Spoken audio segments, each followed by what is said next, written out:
Ali Kibwana arari muikari wa kaunti ya Mombatha na akinyitio thibitari-ini uyu wa Coast General ari muhire thutha wake kugwa ari wira-ini.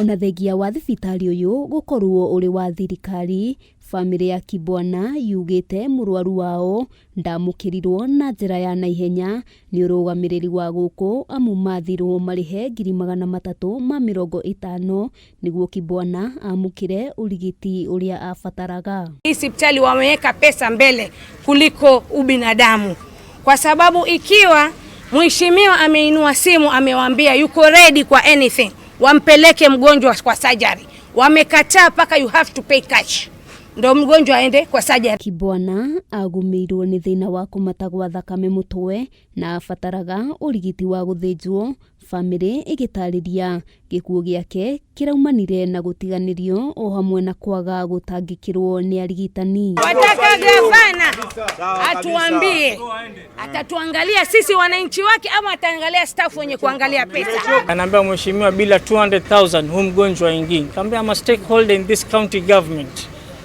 I'm representing my people. Huyu ni mtu wangu, ni staff wangu.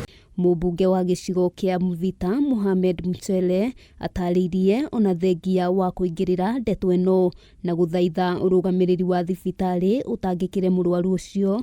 Ihoya riake ritiathikiriirio, akiuga athirwo arihe 200,000. Management ya hospitali inatulakazania lazima alipe ndio apelekwe theater. Sasa sisi tunashangaa sijui ni kitu gani wanahitaji, wanataka pesa ama kuna kitu gani zaidi walikuwa wanahitaji.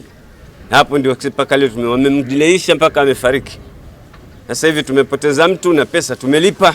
Unaona sasa hii mambo hii tunashindwa, hatujui namna gani bwana. Sasa tutataka kujua ukweli uko vipi. Governor, nisikize kwa makini. Sawa. Ni either sisi watu wa Mombasa usimame na sisi ama humu ndio wako ndo kupitisha kura zako. Family no ona kuri uguo ithinyiririe kihoto kia umwe wao gikinyanirio, magitariria thibitari uyu ufataire kurumbuia arwaru mbere mateguthutukania aria mari na mbeca na aria matari. Ngiribotera Kameme TV, Getwo Wambui wa Njuguna.